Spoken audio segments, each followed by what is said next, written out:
نبی کریم صلی اللہ علیہ وآلہ وسلم پر وحی کا ابتدائی دور۔ نبی کریم صلی اللہ علیہ وآلہ وسلم پر وحی کا ابتدائی دور اچھے سچے پاکیزہ خوابوں سے شروع ہوا۔ آپ صلی اللہ علیہ وآلہ وسلم خواب میں جو کچھ دیکھتے وہ صبح کی روشنی کی طرح صحیح اور سچا ثابت ہوتا۔ پھر من جانب قدرت آپ صلی اللہ علیہ وآلہ وسلم تنہائی پسند ہو گئے، اور آپ صلی اللہ علیہ وآلہ وسلم نے غار حرا میں خلوت نشینی اختیار فرمائی، اور کئی دن اور رات وہاں مسلسل عبادت اور یاد الہی اور ذکر و فکر میں مشغول رہتے۔ جب تک گھر آنے کو دل نہ چاہتا توشہ ہمراہ لیے ہوئے وہاں رہتے۔ توشہ ختم ہونے پر ہی اہلیہ محترمہ خدیجہ رضی اللہ تعالی عنہا کے پاس تشریف لاتے اور کچھ توشہ ہمراہ لے کر پھر وہاں جا کر خلوت گزی ہو جاتے۔ طریقہ جاری رہا یہاں تک کہ آپ صلی اللہ علیہ وآلہ وسلم پر حق منکشف ہو گیا، اور آپ صلی اللہ علیہ وآلہ وسلم غار حرا ہی میں قیام پذیر تھے کہ اچانک جبرائیل علیہ السلام آپ صلی اللہ علیہ وآلہ وسلم کے پاس حاضر ہوئے اور کہنے لگے کہ اے محمد پڑھو۔ آپ صلی اللہ علیہ وآلہ وسلم فرماتے ہیں کہ میں نے کہا میں پڑھنا نہیں جانتا۔ آپ صلی اللہ علیہ وآلہ وسلم فرماتے ہیں کہ فرشتے نے مجھے پکڑ کر اتنے زور سے بھینچا کہ میری طاقت جواب دے گئی، پھر مجھے چھوڑ کر کہا کہ پڑھو۔ میں نے پھر وہی جواب دیا کہ میں پڑھا ہوا نہیں ہوں۔ اس فرشتے نے مجھ کو نہایت ہی زور سے بھینچا کہ مجھ کو سخت تکلیف محسوس ہوئی۔ پھر اس نے کہا کہ پڑھ۔ میں نے کہا کہ میں پڑھا ہوا نہیں ہوں۔ فرشتے نے تیسری بار مجھ کو پکڑا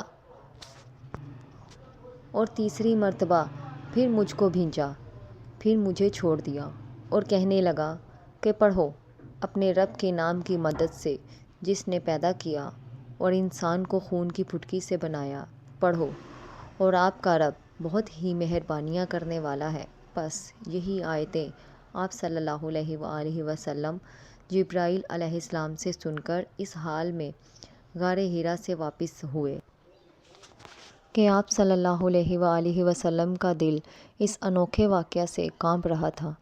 آپ صلی اللہ علیہ وآلہ وسلم خدیجہ کے ہاں تشریف لائے اور فرمایا کہ مجھے کمبل اڑا دو، مجھے کمبل اڑا دو۔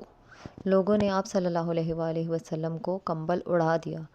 جب آپ صلی اللہ علیہ وآلہ وسلم کا ڈر جاتا رہا تو آپ صلی اللہ علیہ وآلہ وسلم نے اپنی زوجہ محترمہ حضرت خدیجہ رضی اللہ تعالی عنہا کو تفصیل کے ساتھ یہ واقعہ سنایا اور فرمانے لگے کہ مجھ کو اب اپنی جان کا خوف ہو گیا ہے۔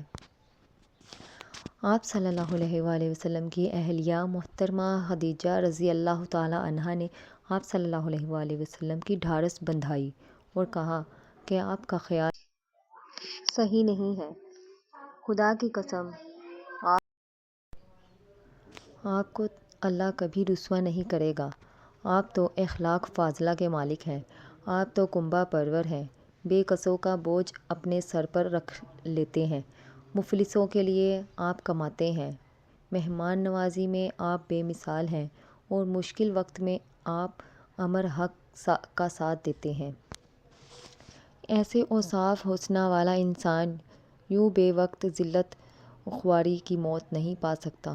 پھر مزید تسلی کے لیے خدیجہ رضی اللہ تعالی عنہا آپ صلی اللہ علیہ وآلہ وسلم کو ورقہ بن نوفل کے پاس لے گئیں جو ان کا چچا زاد بھائی تھے اور زمانہ جاہلیت میں نصرانی مذہب اختیار کر چکے تھے اور عبرانی زبان کے کاتب تھے۔ چنانچہ انجیل کو بھی حسب منشائے خداوندی عبرانی زبان میں لکھا کرتے تھے۔ انجیل سریانی زبان میں نازل ہوئی تھی، پھر اس کا ترجمہ عبرانی زبان میں ہوا۔ ورقہ اسی کو لکھتے تھے۔ وہ بہت بوڑھے ہو گئے تھے، یہاں تک کہ ان کی بینائی بھی رخصت ہو چکی تھی۔ خدیجہ رضی اللہ تعالی عنہا نے ان کے سامنے آپ صلی اللہ علیہ وآلہ وسلم کے حالات بیان کیے اور کہا کہ اے چچا زاد بھائی، اپنے بھتیجے محمد صلی اللہ علیہ وآلہ وسلم کی زبانی ذرا ان کی کیفیت سن لیجئے۔ وہ بولے کہ بھتیجے، آپ نے جو کچھ دیکھا ہے اس کی تفصیل سناؤ۔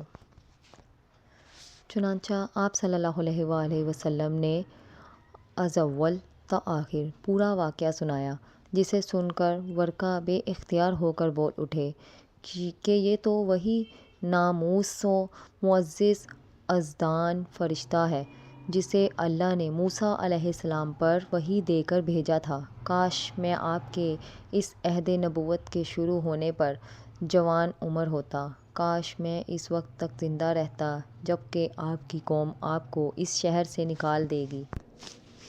رسول اللہ صلی اللہ علیہ وآلہ وسلم نے یہ سن کر تعجب سے پوچھا کہ کیا وہ لوگ مجھ کو نکال دیں گے، حالانکہ میں تو ان میں صادق و امین مقبول ہوں؟ ورقہ بولا، ہاں یہ سب کچھ سچ ہے، مگر جو شخص بھی آپ کی طرح امر حق لے کر آیا، لوگ اس کے دشمن ہی ہو گئے ہیں۔ اگر مجھے آپ کی نبوت کا وہ زمانہ مل جائے تو میں آپ کی پوری مدد کروں گا۔ مگر ورقہ کچھ دنوں کے بعد انتقال کر گئے۔ پھر کچھ عرصہ تک وحی کی آمد موقوف رہی۔ صحیح بخاری حدیث نمبر 3۔